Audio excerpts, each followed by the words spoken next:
Los chats expuestos por la Fiscalía entre el narcotraficante Leandro Norero y Javier Jordán revelaron una serie de planes para atentar contra la vida de la periodista Sara Ortiz y más comunicadores. La noticia requiere profundidad. En Notimundo están los protagonistas de la noticia. Hacemos contacto en este momento con el licenciado César Ricaurte, director de Fundamedios, para hablar sobre el caso Metástasis. Hubo seguimiento a periodistas y también incluso la intención de matarlos a través de atentados. Y esto, según se ha revelado, de los chats entre Leandro Norero y Javier Jordán. César, gracias por estar con nosotros. Bienvenido. Fausto, buenas noches. Un enorme saludo para usted, para toda la audiencia, y muchísimas gracias por esta entrevista. Felices fiestas además. Gracias, igualmente. Preocupante la situación porque estos chats revelan ya una intención directa de hacer armar un atentado, se ha dicho simular un asalto y matar a periodistas. Esto ya genera una alerta distinta de la situación por la que atraviesa nuestro país. Así es, Fausto, esos chats a los cuales usted se refiere, ¿no es cierto? Es un intercambio entre entre el capo Leandro Norero y entre su cómplice el señor Javier Jordán, ¿no es cierto? Que además tiene una larga trayectoria de persecución a periodistas, ha enjuiciado a medios de comunicación y periodistas en incontables ocasiones y los ha amenazado incluso.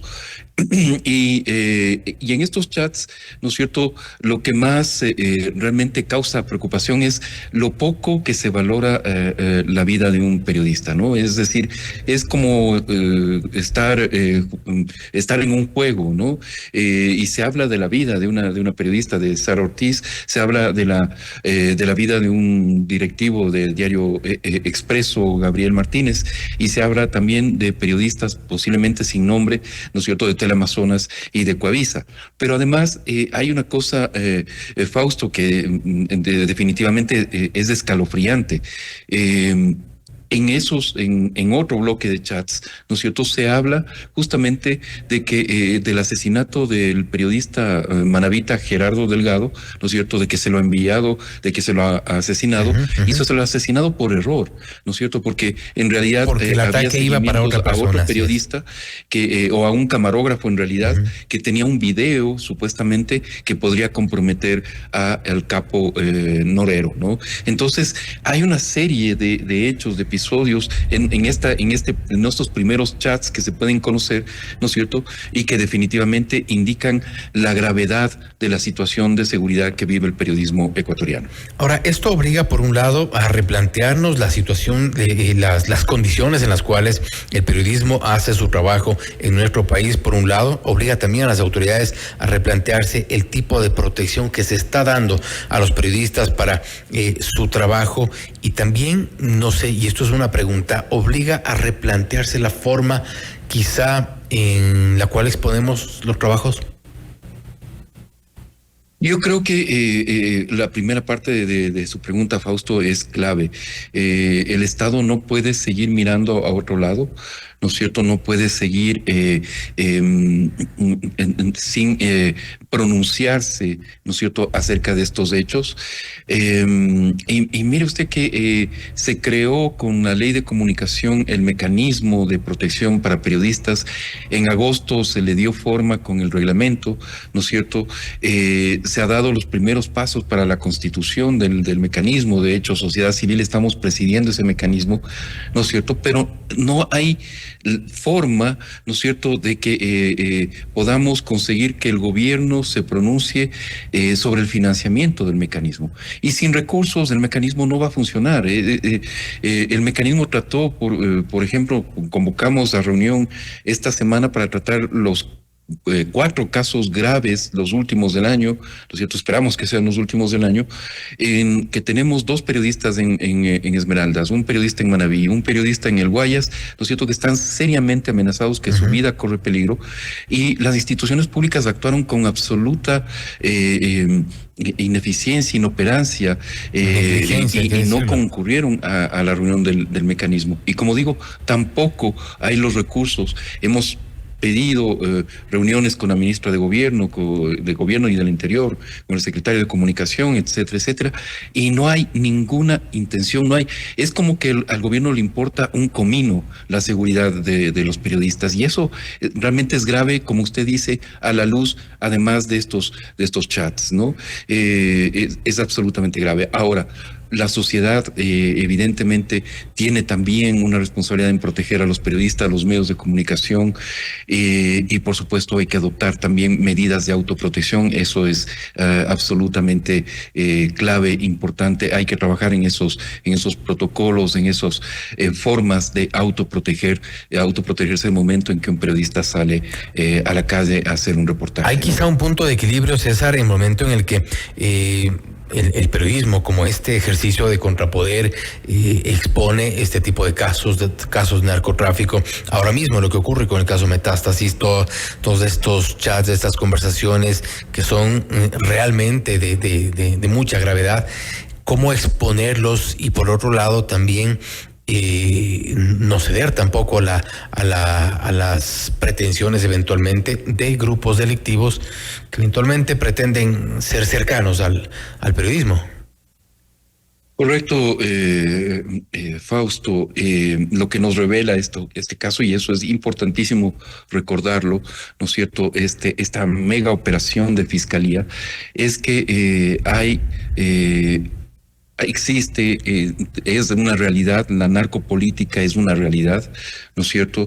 Hay sectores del Estado que están cooptados por el crimen organizado, ¿no es cierto? Hay sectores de la justicia, por ejemplo, hay sectores, elementos de la policía que trabajan o que trabajaban para el crimen organizado, ¿no es cierto? Pero también hay sectores de la sociedad, ¿no es cierto? Hay abogados, hay empresarios, y también hay periodistas que están en relación con el narco, que posiblemente están al servicio de la mafia, o resultan ser voceros, hacen el papel de voceros de estos grupos delincuenciales, y eso es inadmisible.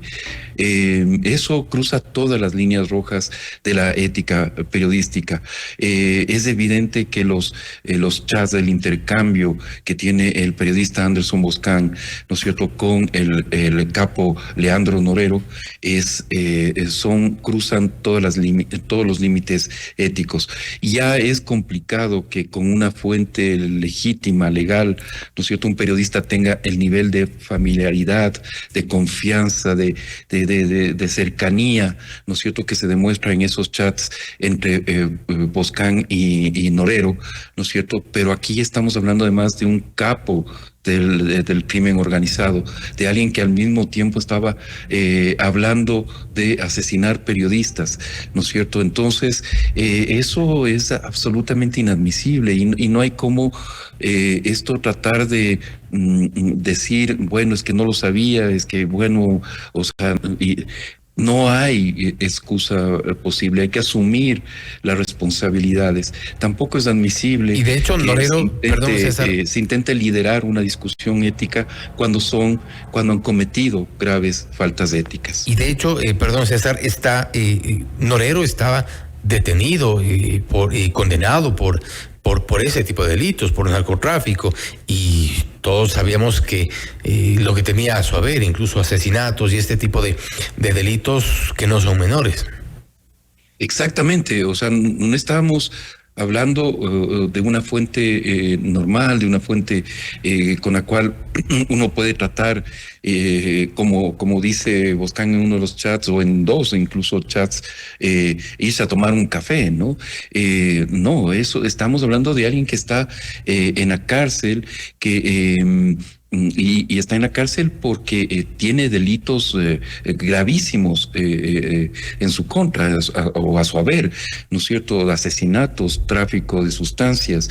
Es un elemento que causa un enorme daño a la sociedad y que además, cuando uno revisa el conjunto de los chats, ¿no es cierto? Lo que uno ve es que Norero y junto con Jordán tenían una enorme voluntad de poder, ¿no es cierto? Es decir, ellos tratan de controlar el país.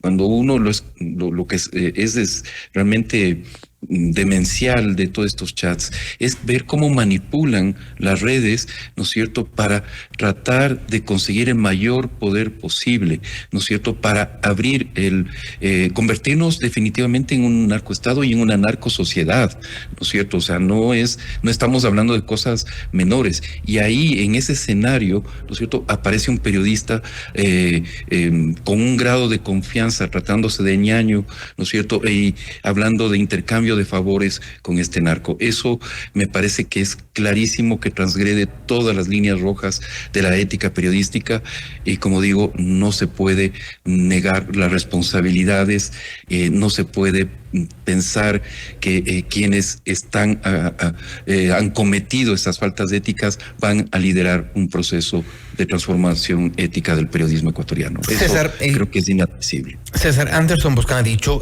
un poco en su defensa que hace un llamado a la academia y un poco como que es hora de reescribir los manuales de periodismo.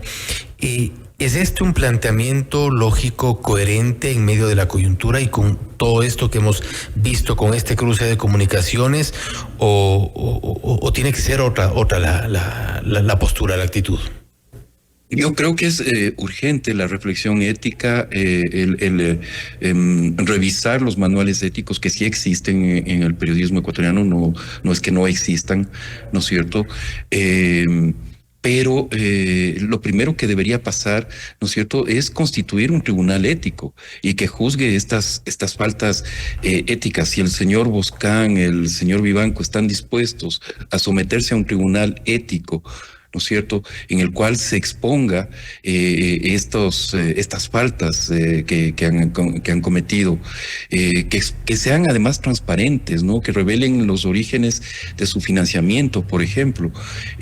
Ahí podríamos estar hablando entonces ya del siguiente paso, que sería avanzar en el debate. Pero lo primero debe ser, yo creo, justamente constituir probablemente tribunales éticos o un tribunal ético que juzgue estas severas faltas éticas que se han cometido. Pero no nos referimos necesariamente a un tribunal ético, digamos, para todo el periodismo como tal, porque hay ciertas líneas que la gran mayoría de periodistas no las cruzamos. No, por supuesto, hay periodistas que hacen su trabajo diario con una ética impecable, ¿no es cierto? Y eso es clarísimo. No, aquí hablamos de un caso muy concreto y por eso mismo es importante que aislemos el caso y lo tratemos como lo que es, ¿no es cierto?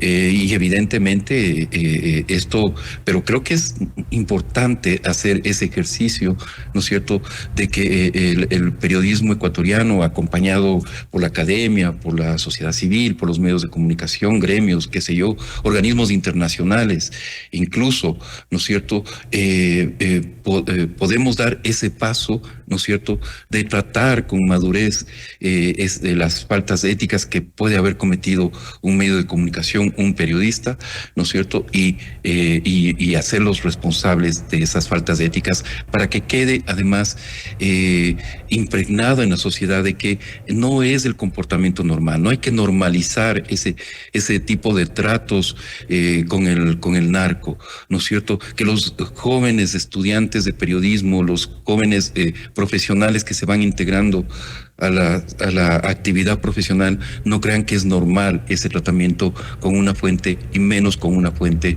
que es un delincuente, un criminal. Efecto, bajo esos principios y en esta suerte de contrapoder del periodismo es necesario enfrentar a las estructuras criminales de todas las formas posibles. No sentarnos en una mesa con un café. César, nuevamente, gracias por haber estado con nosotros. Gracias, Fausto, por la invitación y unas felices fiestas para usted y para toda la audiencia. Gracias, igualmente para ustedes. Ha sido César Ricaurte, director de Fundamedios, hablando sobre el caso Metástasis.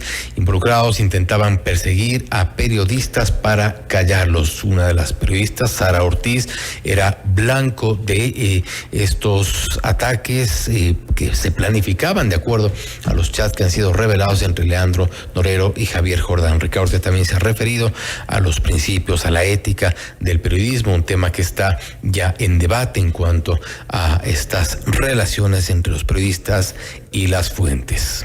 Esto es Notimundo Estelar, siempre bien informados. Usted está escuchando Notimundo. Periodismo objetivo, responsable y equitativo.